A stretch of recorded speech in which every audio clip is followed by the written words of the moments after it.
Hi everyone, thanks so much for ordering our DIY Fitzrovia Bun Kit. I'm very excited because this is kind of my tribute to the famous Chelsea bun, but we try and give it a Middle Eastern twist that is apt for Fitzrovia, where our restaurants are, using sour cherries and pistachios and mahleb spice, which is the spice from the kernel of a sour cherry. And I hope that one day I'm gonna make Fitzrovia buns just as famous as those Chelsea buns, but let's wait and see, I don't know. In any case, we're gonna be making 6 beautiful Fitzrovia buns and 6 beautiful chocolate tahini and sesame buns. All right, so in your kit, in the beautiful kit, you will have 2 tins, so you're able to make the doughs and divide them into the tins. You can bake straight in these tins. You're gonna have a dough cutter because every professional pastry chef should have a dough cutter, so you're now considered a professional pastry chef. Then you will have ingredients for the dough. There's some strong bread flour here that's mixed with some salt, some sugar, a couple of bags of fast action yeast. You will need all of it, and then a block of butter. We're gonna take some of it out for later, but use most of it in the dough. Then we have a beautiful chocolate tahini spread with some chocolate chips and sesame to go on top. And last but most important, all the ingredients for the Fitzrovia bun: some sour cherries, some pistachios, and a sugar mix with the mahleb spice already in it. To finish everything off, there's a bottle of sugar syrup. This helps them keep really kind of that gooey, beautiful, fresh thing for a couple of days. And from your kitchen, you'll need 3 eggs, 170 mils of milk, a rolling pin if you can, or a wine bottle, an empty one, washed if you can, without the label. And if you can, a mixer with the dough hook. You can do this dough by hand, but I'm going to use a mixer. So, stage 1, my milk. I've left it out at room temperature for quite a while. If you are taking it from the fridge, just warm it up just a slight bit, not to boiling, just so it's not cold, because we're going to dissolve all our yeast and the sugar in there, and we want to wait for it to just activate. So put all the yeast, the 2 full bags, in there.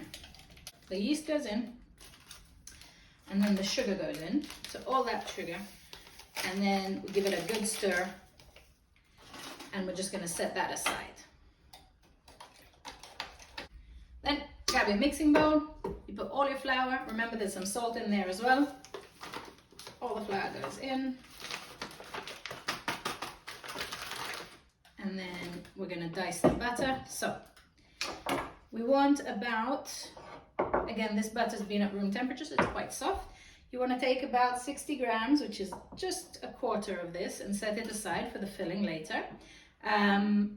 You can use a scale as well. And the rest we're going to dice up and put into the bowl.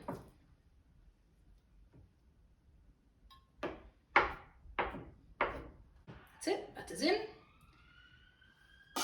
Now we have our eggs. You're going to be retaining 1 for later for egg washing, but the other 2 go straight into the machine.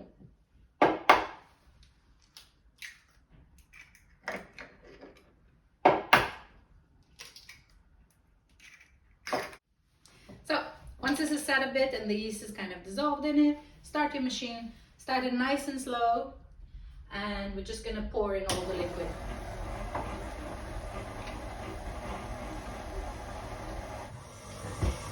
That's it. Once the dough comes away from the sides, it's a nice clean ball. Continue kneading it for 4 minutes. So after the 4 minutes, this should be your dough, all in one nice shiny piece. I kind of gently bowl it around and put it back into the same bowl I did the mixing in, and we're just gonna wait for it to double in size. So you can put a tea towel or a bit of cling film and just set it in a warm place, which should take about an hour to proof. So the dough is now doubled in size. It's nice and poofy and very supple. I'm going to cut it in half. You can use a scale, but you should end up with 2 lumps of 600 grams. Half you put back in the bowl. We're going to do the second flavor later. So your dough is on the table. Press it down into kind of a rough rectangle. If you press it down now, it'll make it easier to roll to the shape you want. Press it down. You can flip it. And then we're going to roll it, and I always go middle up, middle down. See, then it becomes quite a large rectangle. I'm going to flip it. Middle up, middle down, middle down. Flip it one more time. And we're trying to get to a rectangle that's about 25 by 35.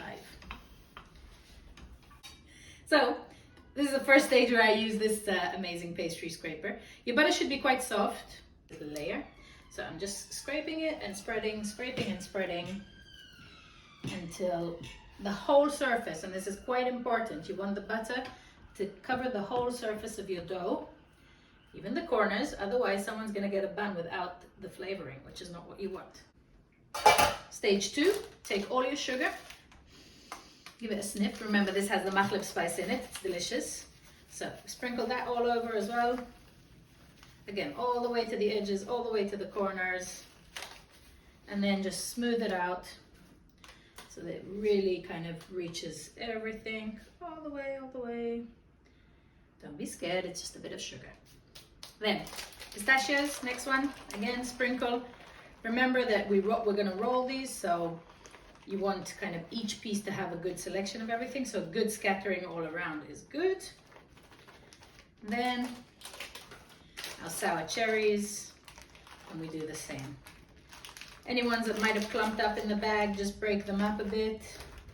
And we want to divide, so again, that every person that gets a roll will get a few sour cherries in those layers. So it looks really beautiful. Good. Fold a tiny bit, just a couple of centimeters in from this side, and the same from the other side. This is just to tuck all the filling in so it doesn't disappear. Then from the bottom up, just give a little fold, really nice and tight one, and then continue rolling just until you get a nice plump fat snake. That's it, that's our snake. Yeah, nice, even and plump. So once we have our little sausage, we use a dough cutter, and I go middle, approximate middle. You can use a ruler if you really want to be specific. Go down, and then each one into 3. Look, of course you can make them smaller if you want to, but who wants a smaller breakfast bun? Nobody. So you cut them down and you get 6 pieces, okay? Then you take your tin. You don't really need to do anything, and remember we put butter and everything, nothing will happen. Lift one up so it's facing with the rose shape up. And we repeat with all of them. So you do one in the middle, and then the other ones on the sides. And just remember, this is a dough, it will prove. So give them some space, it will fill up. And then anything that's fallen on your bench, again, use your trusted scraper, pick it up, sprinkle it over the top. So we've rolled exactly the same rectangle as we did for the Fitzrovia buns, and we're just gonna take this beautiful chocolate spread, give it a bit of a mix in the jar, and then tip it over. And yes, you're gonna use the whole jar. Scrape it all out, spread it all the way to the edges. You could use any chocolate spread you like, really, if you're making this again.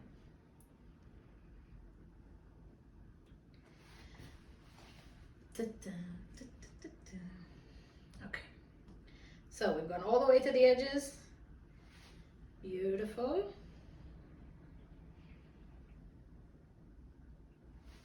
You can lick the spoon. Then we're going to sprinkle some chocolate chips, because there's not enough chocolate.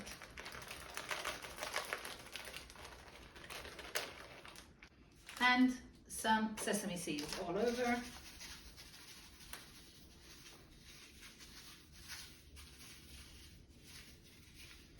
All right, and we repeat the whole rolling process like we did before.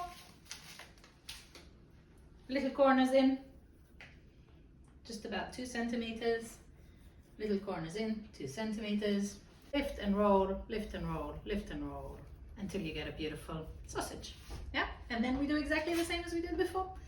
We take a cutter, we cut it down the middle, then each one into 3 and into our tin.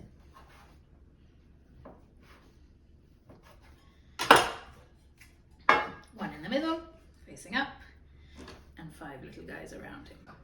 All right, so we've ended up with these 2 great trays, one with a Fitzrovia bun, one with a chocolate tahini spread bun. You can mix and match if you want.